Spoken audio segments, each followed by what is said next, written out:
Introducing our first fully designed RPG experience, Fates End, Furhaven. Our experience takes place in the World of Aloria, a place of mystery and danger, where adorable characters undertake dangerous quests to protect their families and communities. The main hub of commerce and civilization is the settlement of Furhaven, a large community of hardworking furs from throughout the forests, dark mines, and sunny places. Furhaven is an exciting campaign setting for 5th edition, full of colorful characters, magical items, spells, new races, and daring adventures. Would you like to take your younglings and newbies on a simple yet intriguing adventure? In addition to the campaign book, we have created a complete boxed adventure designed specifically for beginner players. Step by step, this game unravels the complexities of 5e as your players unravel the mysteries of Furhaven. Interested in 3D printables? Well, we've got you covered there too. Unlike Fates End previous 2 campaigns, our initial offering will contain more variety, minis, functional items, and props, and a GM screen and dice tower. Depending on how far we go with funding, we will have up to 60 printables to unlock. So spread the word and join us in Furhaven. Hi there, I'm Kim Borey, creator of Fates End. And in our previous campaign, you all unlocked Assistant Natalie. And I'm so glad you did, because she prevented me from having a complete mental breakdown. And she's also gone from modeling abstract blobs to nice items like this lantern and this goblet. Thank you all so much for joining us. We're so excited to bring the world of Furhaven to you, and we hope you enjoy exploring it as much as we did creating it. Please feel free to follow us for updates, and please feel free to reach out anytime with any questions. Now it's time to sharpen your swords, strap on your armor, and ready your spells, for Furhaven awaits. Woo! That one was good. Yeah, Let's use that one.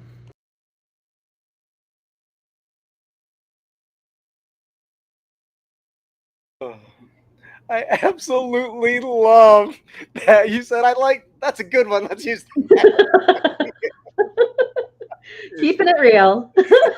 Are you prepared to embark on a fantastic journey to the adorable world of furry characters? Well, strap in, because we're discussing Fates and Furhaven. Hello and welcome, heroes, to the Crit Academy. I am your host, Justin.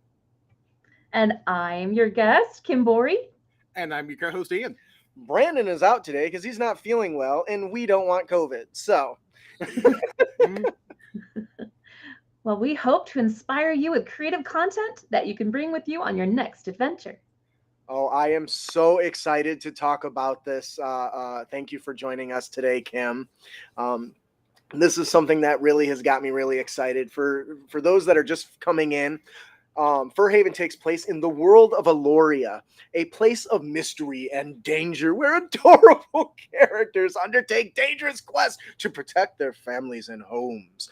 The main hub of commerce and civilization is a settlement known as Furhaven, a large community of humble furs from throughout the forest, pastures, and sunny spaces. Furhaven is an exciting campaign setting for 5e, full of colorful characters, magical items, spells, new races, and daring adventures. And it's so darn cute. I love cute. Special guest Kim is joining us today. Thank you so much. Yeah. Kim, can you tell us a little bit about yourself and what you do in the world of tabletop RPGs? Sure, yeah. So I've been working in the games industry for about 8-9 years now. Started out at EA Games, and before that I was working on advertising, marketing, kind of that side of things. Since then, right as COVID was hitting, I didn't know how to pay the bills. So I thought, why don't I start modeling dice towers and try to sell them on Kickstarter. My husband thought I was crazy, and I don't know how, but the campaign blew up. It was probably because we were all home, all on our computers at that time. So we were all stressed out and wanted to spend our money. So this is my third campaign. The other two were really focused on dice towers, GM screens, and dice vaults, all 3D printable. And I thought this time I'd branch out and make like an entire world and pull in the kind of 3D printing as kind of a supplement to this world. I really need to sit back down and recalibrate my 3D printer. Oh man, 3D printing is no joke. It is stressful and it's a lot of work, but man, it's amazing when you can finally hold something in your hands and use it. Oh, when it finally comes out the way you want it. Yeah, after like 20 attempts. Yeah. Like, yes. no. Yes. Yeah, Like, I will admit I've never really been much of a swearer until I started printing. And... I That's so understand. funny.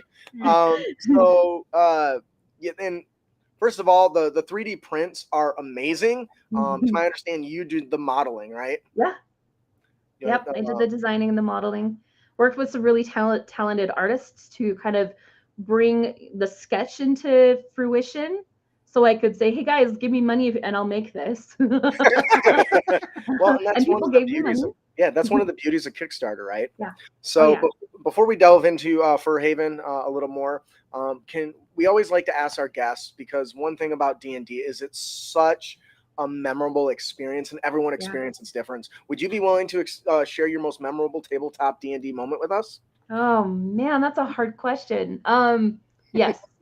So I started a ladies D&D group, and we've had a lot of fun playing it through adventures. And before that, I was playing a Curse of Strahd, and we never finished it because of COVID. But we made good friends with Strahd. We were his buddies. We were at his beck and call. We would do what he said. So I'm sure the GM didn't really know what to do with us, but he kept going with it. And at one point, so I got to play, my brother was one of the players, and he picked up a cursed bone. And we were completely swarmed by undead, and he didn't know what it was. So finally, when he figured out that it was a cursed bone, he threw it. And it landed on a player who was by themselves. Oh no! So it was unfortunate, but it was really funny. So you told me something before the show started about your neighbor. Would you share that with everyone, because I'm so excited for you? Yeah, Laura and Tracy Hickman are our friends and neighbors, and what? Yeah, I've been wanting to play D&D for forever, and it was fun that I got to meet them and started playing because. They'll help out. Yeah. You got that? Yeah. So they were the authors of they're the ones who took Dungeons and Dragons as a kind of a delving game, dungeon game, and made it into a storytelling game. Yeah, authors of the Dragonlance books, exactly. That's amazing. Yeah. I actually saw Tracy Hickman in a panel once with Ed Greenwood, so yeah. That sounds awesome. Yeah. It's like they're really nice people. Yeah. Silverwolf says, "Shut the front door." Outside, so you should. And Silverwolf is this amazing artist, by the way. So a lot of the art you see here is from him. Is it? I think this is a different. It might be a different Silverwolf. Are you my artist, Silverwolf? Because he joins us regularly, unless he's. Oh, that'd be funny. That'd be awesome. Yeah. All right. Silver Fox is my artist. I'm bad. Oh my gosh. I know the difference between foxes and wolves, I promise. Yep. Well, all right. So let's get into it. Can you tell us about Furhaven? Sure. This is your chance to everything, spew it out. Okay. Let's hear it all. I want to. So there's so much in the story of Furhaven. I have to be really careful about what I give out because there's many secrets. So won't tell nobody. No one will know. So what's pertinent to our characters, our playable characters, is 10 years ago there was a major war between the factions, the furs, the scales, and the feathers. And afterwards they had a peace treaty, and our characters start out at level 0. They live on a really boring farm, and they raise pill bugs, kind of like our sheep, our pigs. There, they raise insects and they fish for their food. And they hear all these amazing stories of their ancestors of big deeds, and they once upon a time there were dragons supposedly that lived on this land, and they don't quite believe everything, but they do dream for a bigger, more exciting life. Let's see. So what else can I tell you? You'll run into characters that you may believe are evil, but you might discover later that they're just typical people trying to survive. You might find heroes that end up having alternate motives. And the whole idea behind this is because of 5e, adults can play this, and they can play it in a gruesome, darker way, or you can play with your younger kids in a light, fun, kind of explorative way as well. Yep, I can definitely see this being a game for kids. I can also see some players going the Happy Tree Friends route. Oh yeah. And that's one of the things that I think is really cool about the versatility of 5e. Yeah. And I'm sharing some of your Kickstarter images here so everyone can kind of see. Mm-hmm. First of all, the setting itself is super exciting. Obviously, you said you didn't want to give away too much, but I love the art style really sets the mood for the type of game you're going to run. Oh yeah. And I love the fact that you start at level 0. That's not something that you see a lot of these days, and I think it's a really great way to show the character's progression, because they're not starting off already heroes. They're going on their adventure, and then they're becoming heroes, and I think that that's a nice distinction. I also think that the artwork in this book is phenomenal. So great. It really turned out absolutely adorable, which is definitely something you're going for. Like, I was gushing over it last week. I'm doing it again because I think it's done so well. There's something sorry, go ahead. No, I just said I love it. That's fun for me. So what I noticed, and that really separates this, is it comes as like a box set. Yeah. And the one things that really stand out are the cards in the little stat block or stat character sheet things. Can you tell us a little bit about that and what drove you that direction? It's worth mentioning that this campaign is actually for 3 different products. Product number 1 is a 5e compatible book full of all of the information that you need to just run your own campaign from this world. Or we also have adventure settings. The second product is actually a boxed beginner RPG that has character cards that are blank when you start out. And as you explore, as you succeed in battles or in puzzles or other experiences, you discover magic, you discover magical items that you add. So when you have like a round of combat or whatnot, you have these action cards that have class-based spells or weaponry or whatnot. But this way, the kids or the beginner players, they don't have to know all their stats. There's stats on there, but they can focus more on the cool thing they can do and rolling a simple d20 to see if they succeeded. And I think that that's really on point for optimizing it for children, because they're not going to care about all the nitty gritty of the numbers early on. They're just going to want to do the cool things. And these really cool cards that you've made.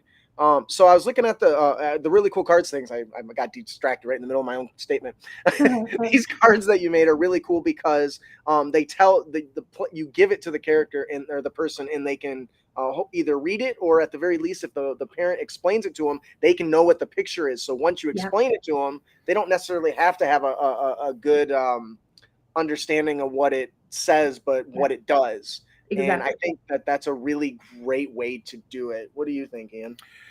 I I definitely think there's a lot of good options here that makes the game accessible, especially for newer players too, and younger ones. And the way I see it, the more people we get into the hobby, the better. Absolutely. Well, So and go ahead. I will slide in. My background has been in UX and UI design, so I was hoping to really tap into that with these cards. I wanted, like, I really love 5e, but I'm the one who it's my turn, and we have a raging beast, and I have to know what the heck I can do and what I can't do anymore. And I'm the one that takes far too much time going, ah, spell slots, ah. So I wanted to really simplify this so beginner players can really enjoy the experience without stressing about all of the complexities. But it does teach you it slowly, kind of one thing at a time. And I think that that's important too. So the thing that popped in my mind that I wanted to ask you is, I noticed in the set you have here of the little character sheets, you have little like tokens in here. Are those like, is that like hollowed out so you can physically sit something into it? Am I looking at that right? No, it's essentially a card, and you have tokens. You have equipment tokens, and then you have basic inventory like rope, torches, kind of more of the, well, this is a rope, and I know what a rope does, so I don't need a lot of text for it. That's very clever, and is a perfect way for the children to understand. I have this rope.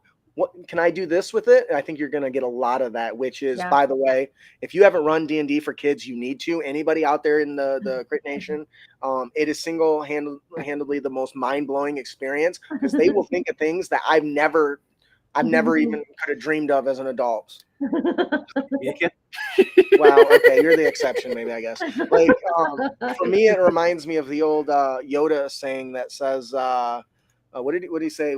Oh, talking about the Younglings. Another line. I just can't think of the top of my head. He goes something along the lines of, wondrous the mind of a child can be, or something like that. And that's something that every player needs to experience. Agreed.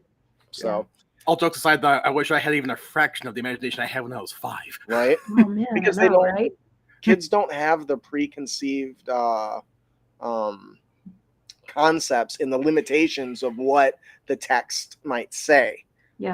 So you should know that one of our fans, Dulcinea, is certainly interested in your product. So I'm glad we're hitting the right market there. All right. So I think we'll go ahead and move on. I just realized we've been talking for like 20 minutes. You just go like that? I did. You should see me before the show. I was like, I wanted to ask her like 20 questions. Yeah, well, I'm an open book. Ask away. All right. How different is this from a regular D&D beyond the setting? Like, what sort of like rules, class changes have you made? Yeah.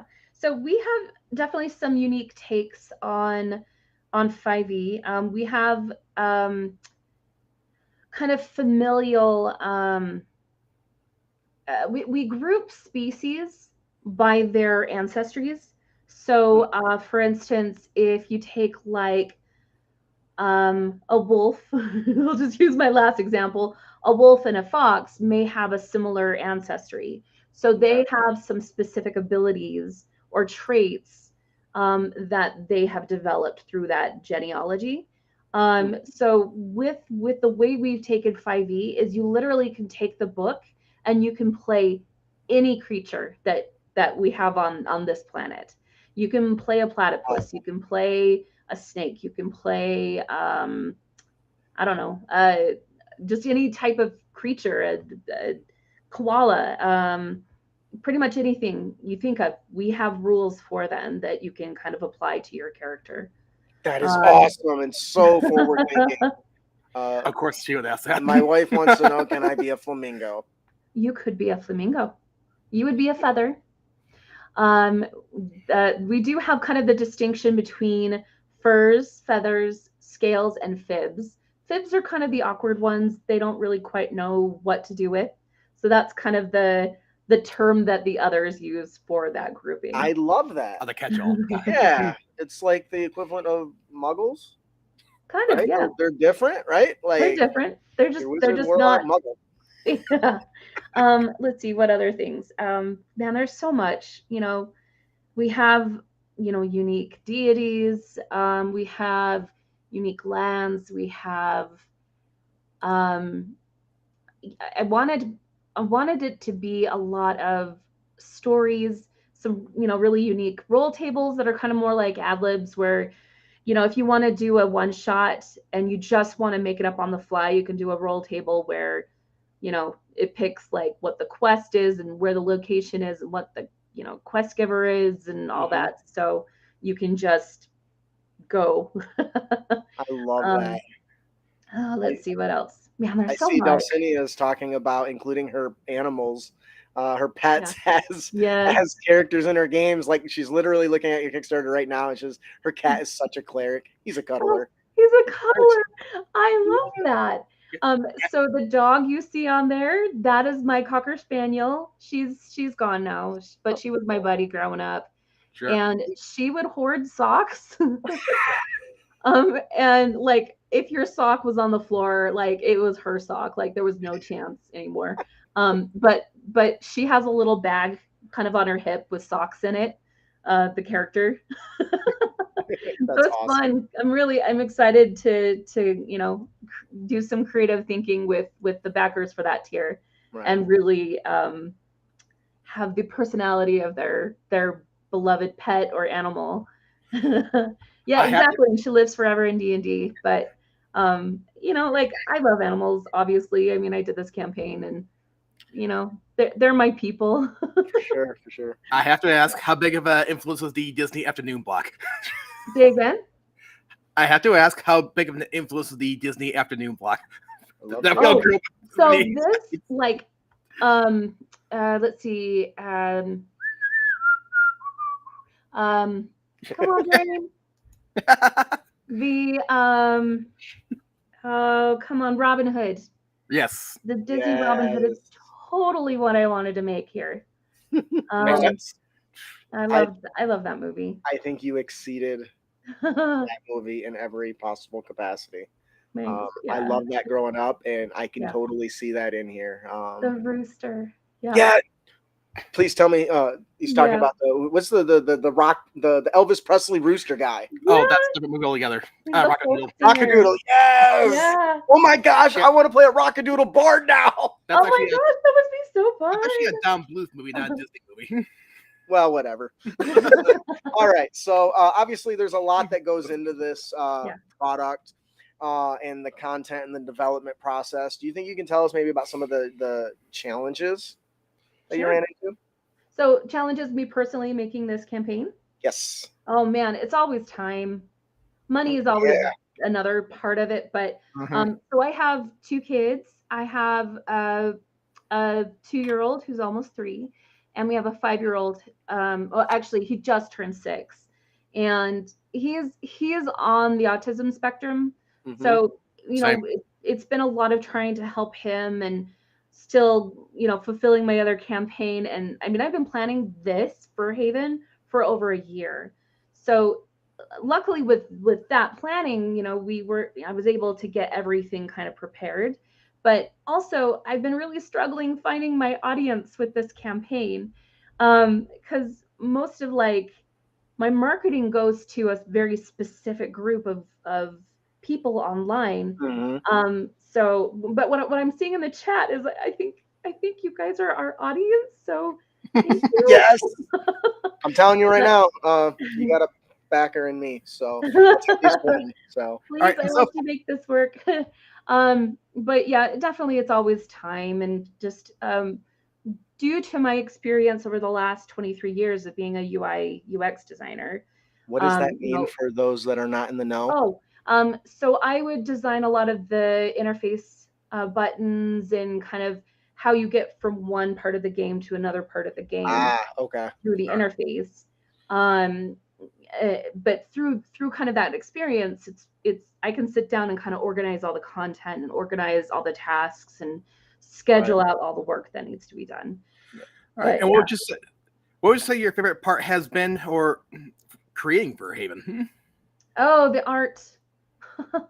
These artists are amazing. They're, Silver Fox, my artist that did most of the characters, man, like he's so crazy talented. I would come to him with kind of a write-up of who the character is and what I think they should be wearing or what colors, and he just brings them to life, and that's been super fun for me.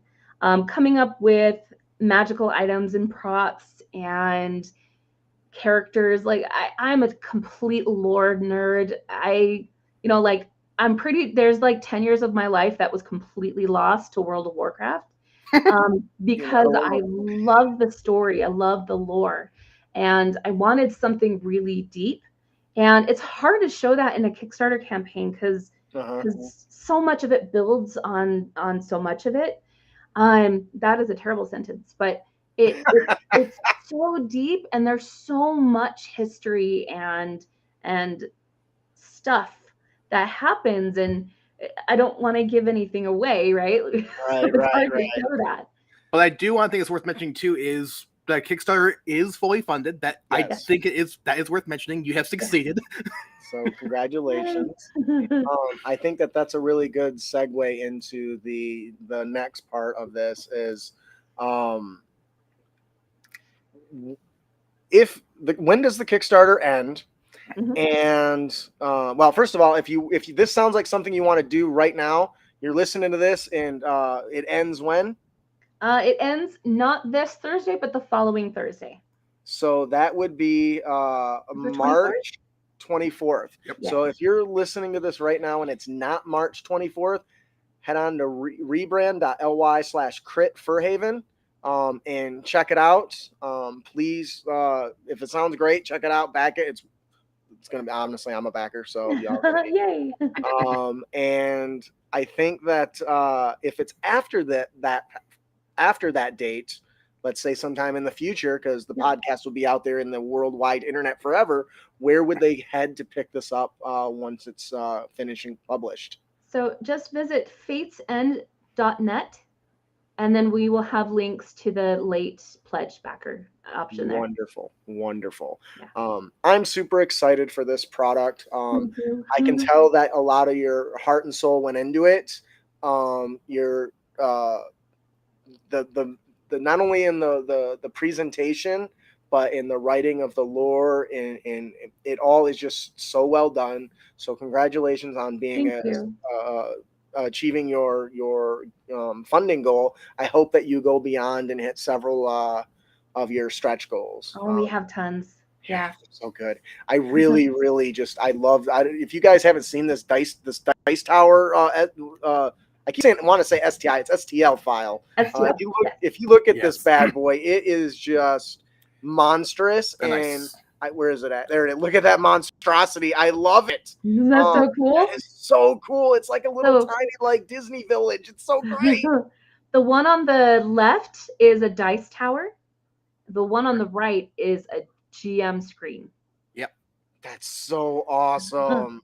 I love it. So, and it's worth noting on both ends of the GM screen are dice towers. One rolls out and one rolls in. So one rolls to the players and one rolls out or to the GM. All right. So shut the front door. So we're really excited for this. Is there any last comments anybody has before we move on?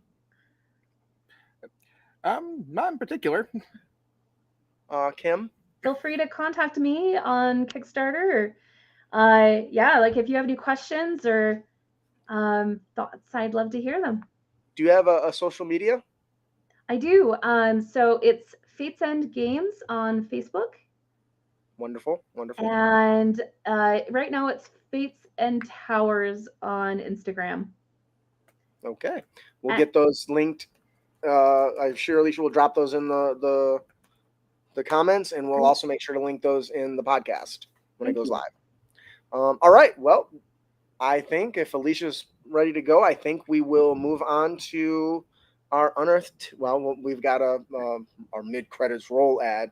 Roll that beautiful non-bean footage. Hey, Crit Nation. Man, it feels like just a few weeks ago we posted something about adorable creatures for our game, and man, were our wishes answered. We just found out about an awesome new 5e game full of adorable little creatures. Fates End Furhaven just funded on Kickstarter, and we are so excited about it. The World of Aloria is a place of mystery and danger where adorable creatures undertake dangerous quests to protect their families and homes. The main hub of commerce and civilization is a settlement known as Furhaven, a large community of humble furs from throughout the forest, pastures, and sunny spaces. Furhaven is an exciting campaign setting for 5th edition, full of colorful characters, magical items and spells, new races, and daring adventures. The adorable Kickstarter comes with boxed game bundle for ease of use for even the smallest youngling in the family. Back it today, rebrand.ly/critfurhaven, and pick up a freaky adventure of the Lost Library.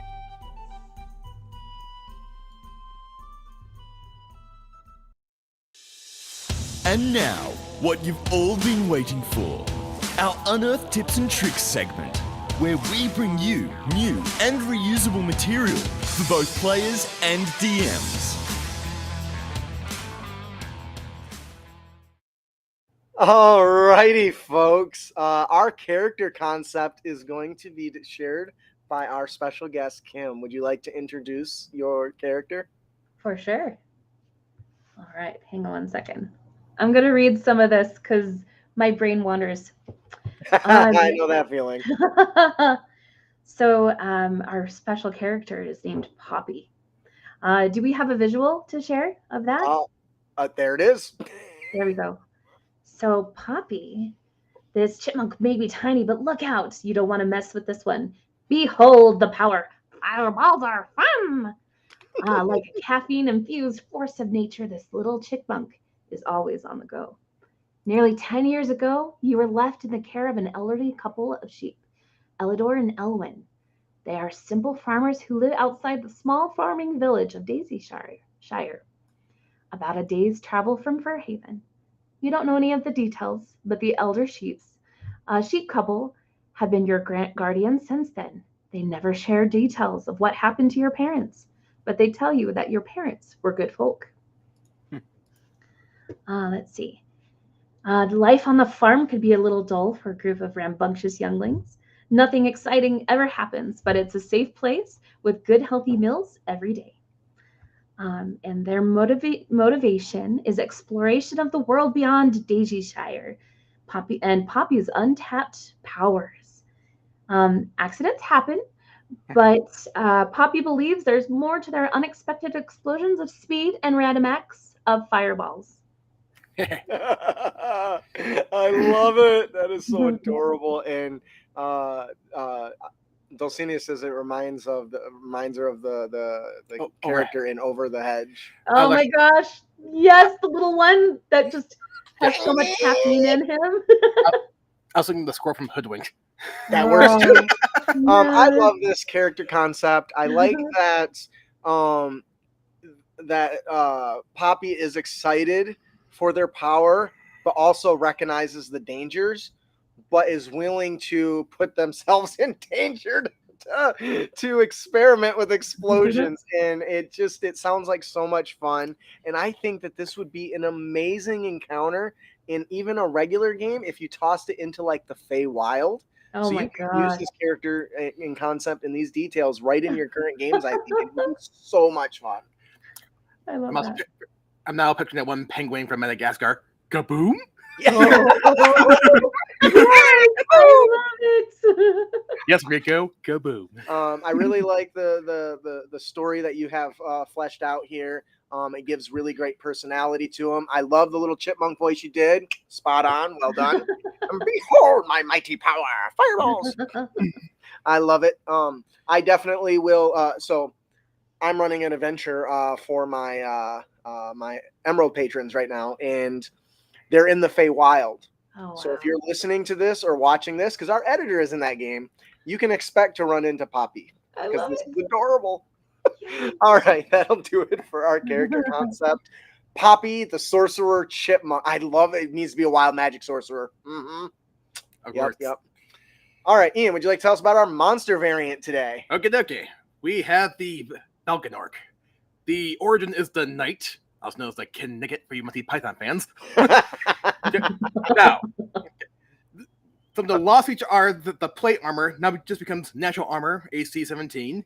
You lose the heavy crossbow, you lose leadership, you lose parry, you lose the great sword, and the HP is changed to 40.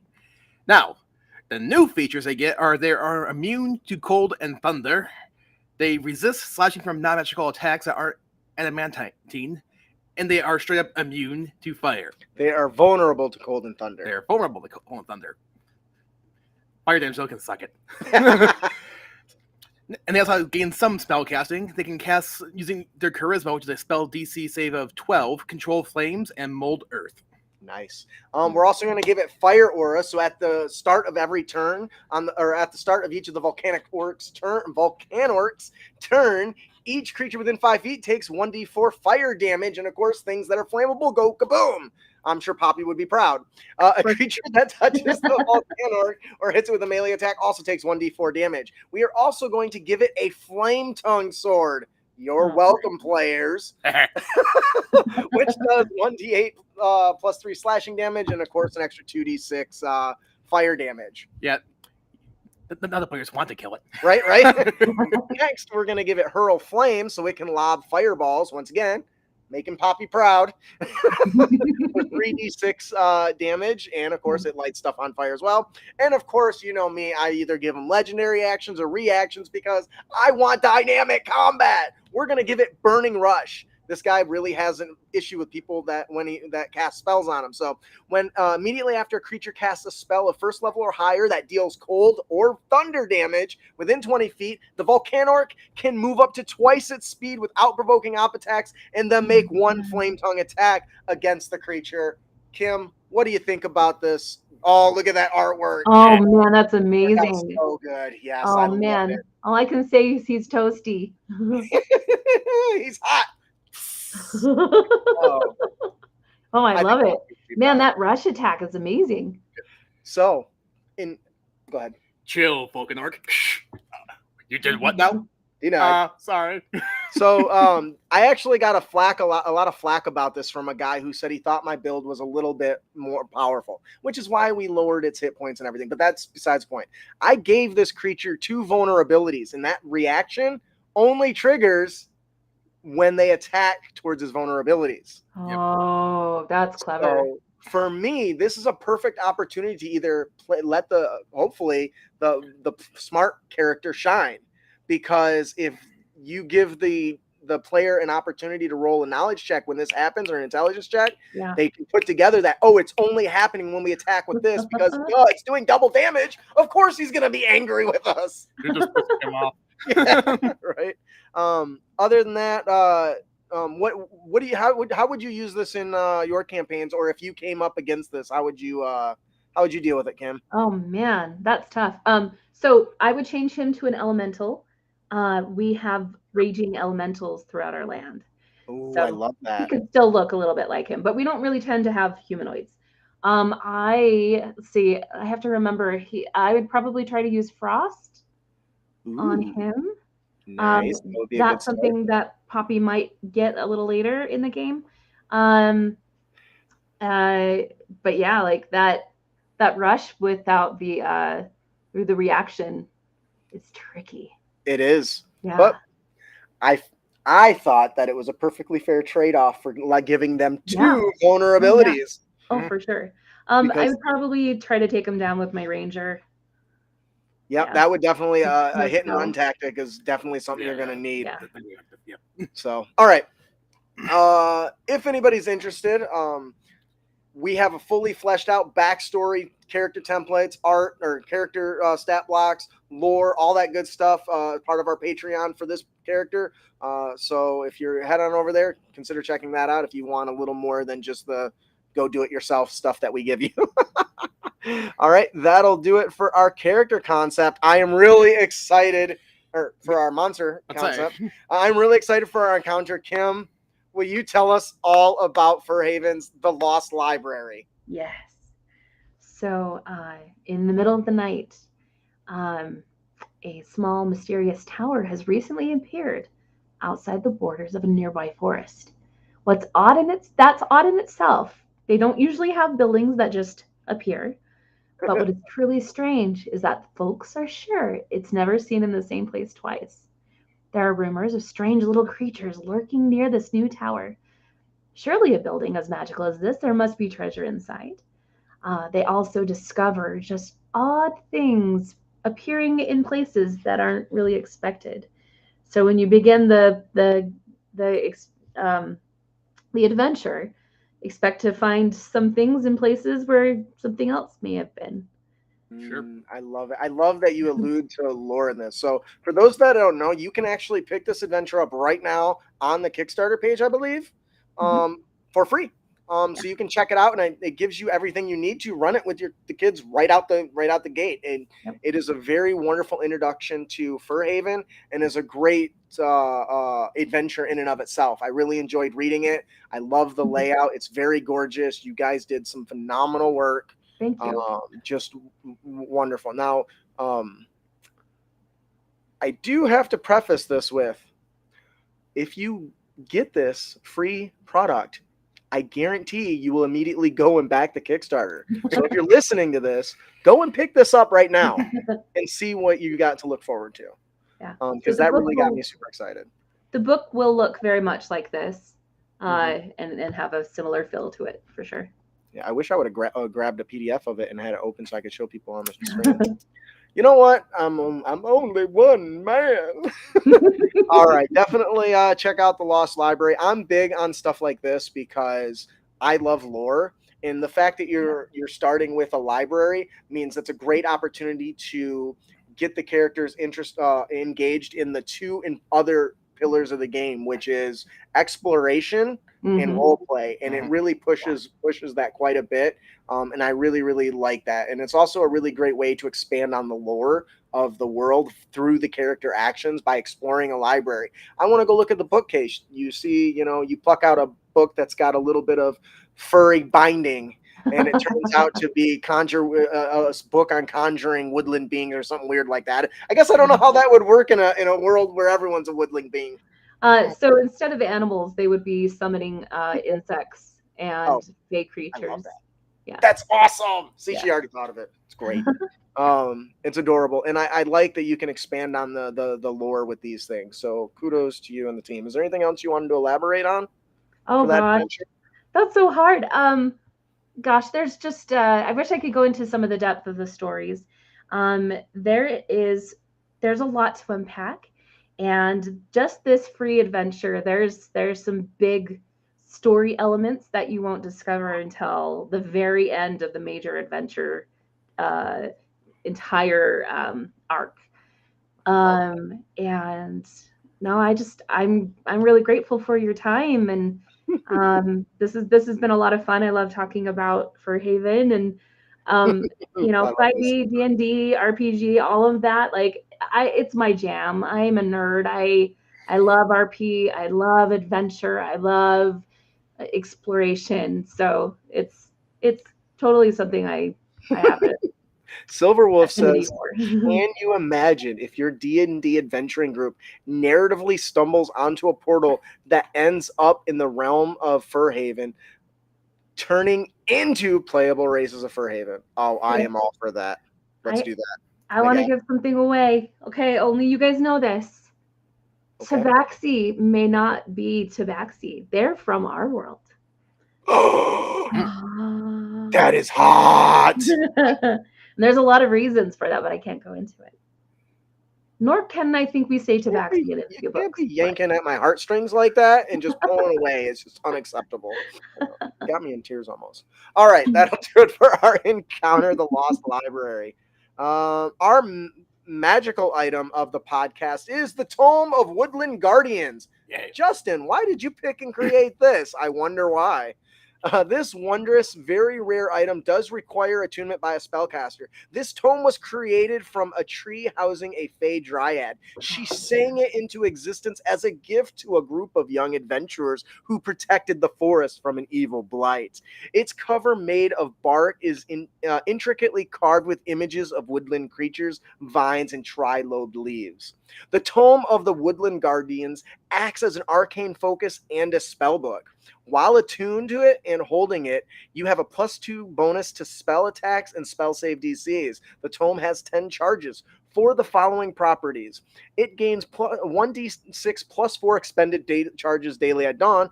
If you expend the last charge, roll a d20, and on a 1, it wilts and turns to dust. And through it, it has its own set of spells. And you can use an action to expend one or more of the tome's charges to cast one of the following spells from it, using your spell save DC. Conjure Woodland Beings, which costs 7 charges. Faithful Hound, 6 charges. Legend Lore, 4 charges. Speak with Animals, 1 charge. Spike Growth, 3 charges. Warding Bond, 2 charges. You can also cast Pass Without Trace spell from the tome without using any charges. Oh, wow, that's amazing. Oh, wait, there's more. Oh, yeah, I totally forgot there was more. The Dryad's Kiss. As an action, you can perform an ancient incantation that summons Flora from the Fey realm. A creature you can see within range is covered with small purple buds and takes 3d8 necrotic damage. A successful wisdom saving throw negates the damage but doesn't prevent the plant growth.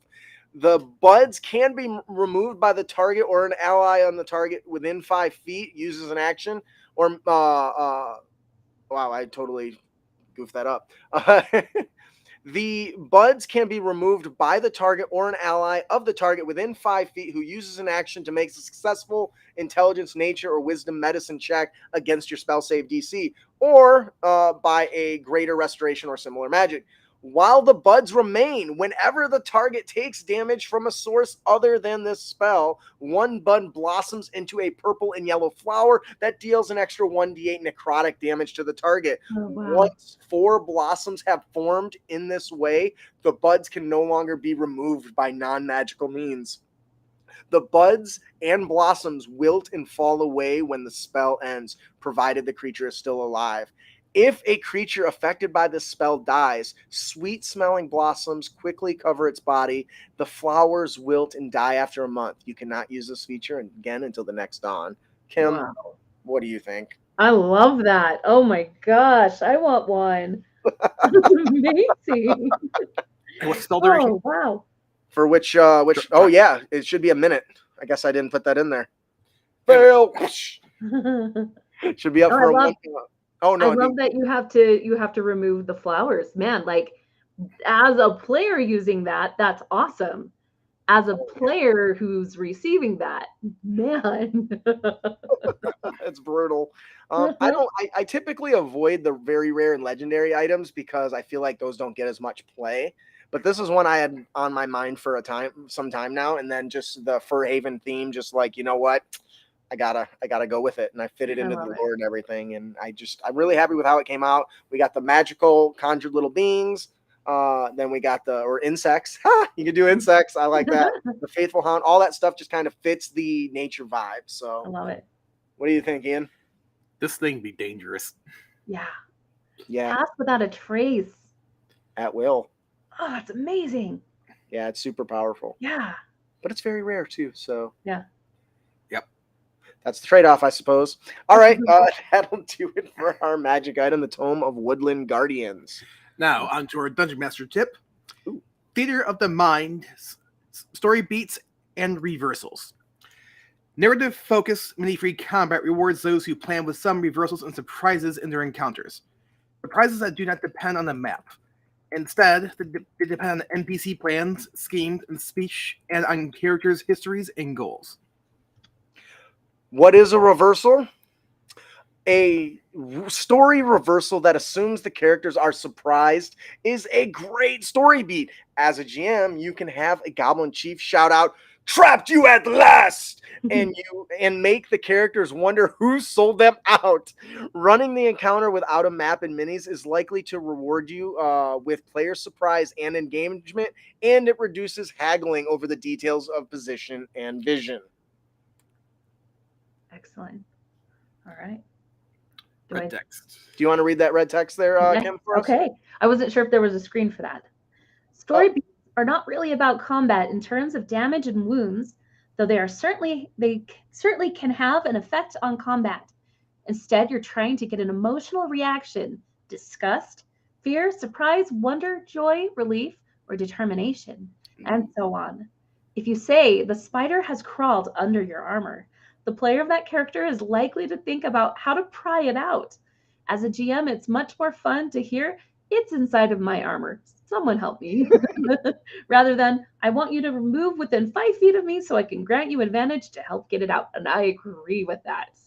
Yeah, positioning can kind of be kind of a time sink and kind of removes the fun from it.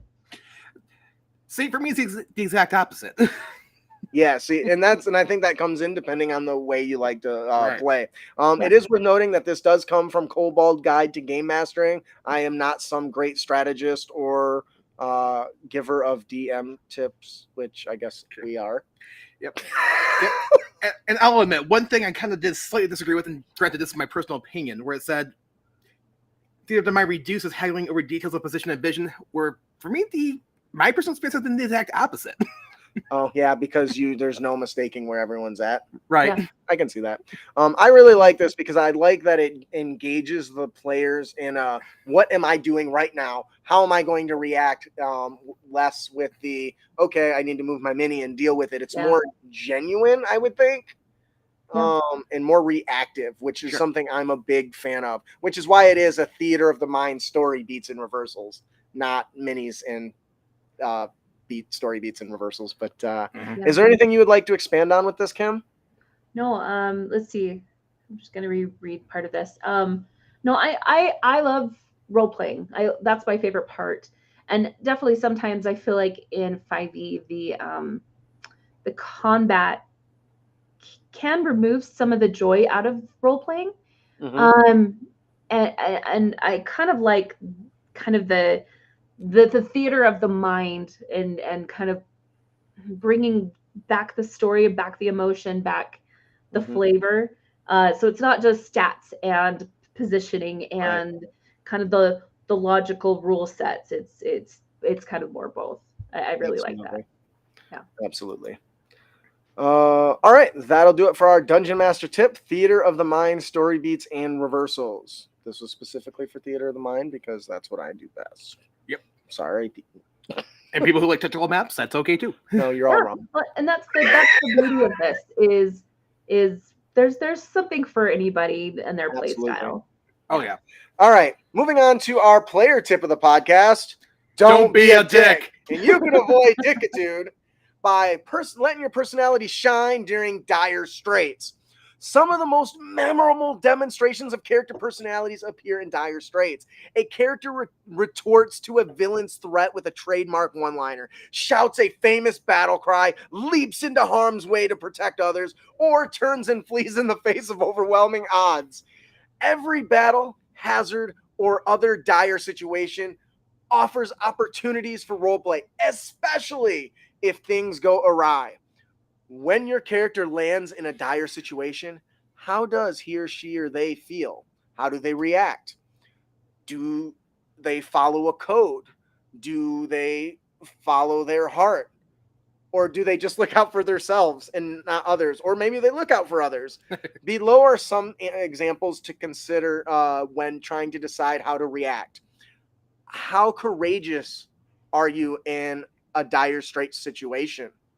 Are you brave, competitive, steady, cautious, reckless, fierce? Ian? Yeah, well, I mean, in character or out of character? Always in character. I definitely played some characters who were all the above. Yeah, that's definitely and when we talk this, everyone there's no wrong way to play your character, right? We're just providing some insights. Ian, do you want to answer this or put out this next one here? And how does your character feel when faced by setbacks? Are they stoic, driven, happy-go-lucky, vengeful, bold, and impassioned? I think my warlock came to mind in particular with happy-go-lucky. Can I be happy-go-lucky and vengeful? It's very much a what's her Joker's girlfriend's name? Harley Quinn. Harley Quinn. Oh, That's Harley Quinn. I love her. happy-go-lucky and vengeful. Kim, would you like to take that last one there? How calm are your nerves? Calm, skittish, reckless, impulsive, patient, and unshakable. Me personally, I'm impulsive and skittish. I love it. All the time. So, and this comes from the 4th edition PHB. Yeah.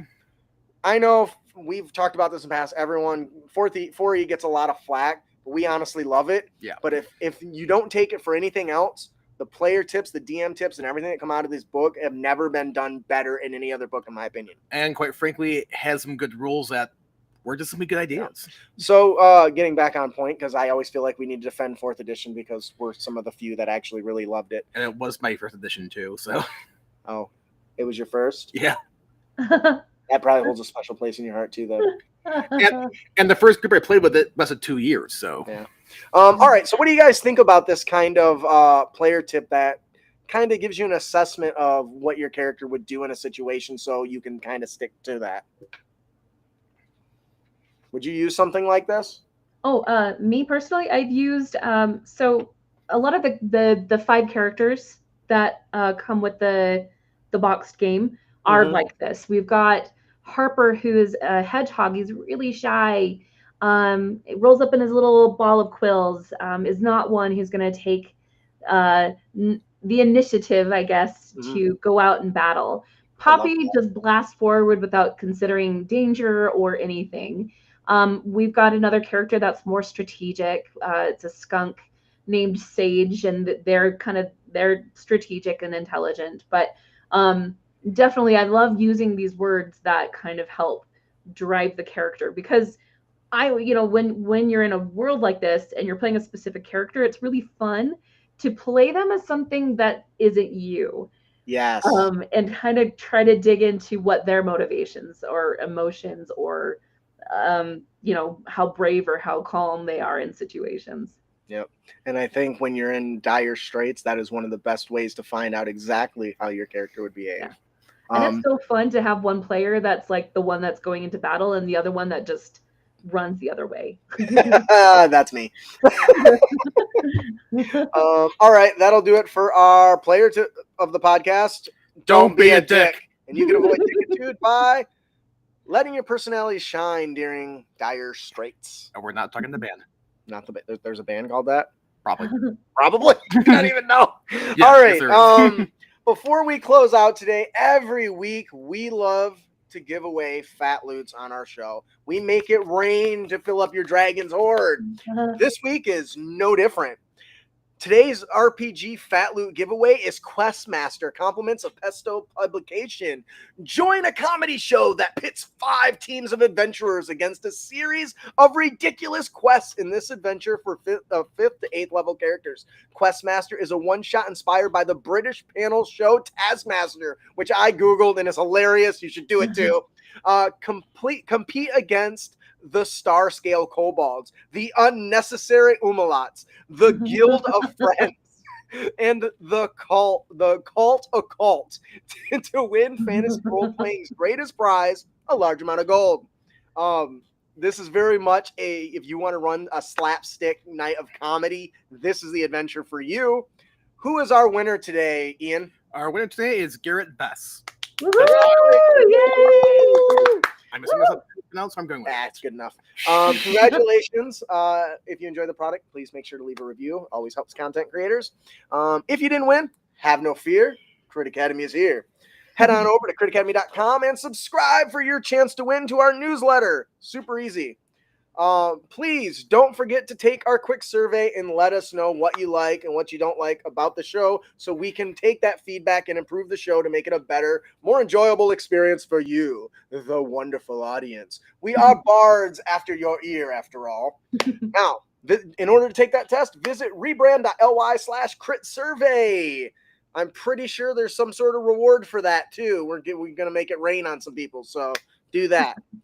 Before we close out today, I would just like to say once again, Kim, thank you so much for joining us today. Indeed. Thank you. It was fun. Hopefully you enjoyed yourself as much as I did. Or I assume he had fun too. Good. Obviously, I'm very I love this stuff. Before we close out, do you want to give yourself and your Kickstarter one more plug? Sure, yeah. So again, I'm Kim Borey from Fates End Furhaven.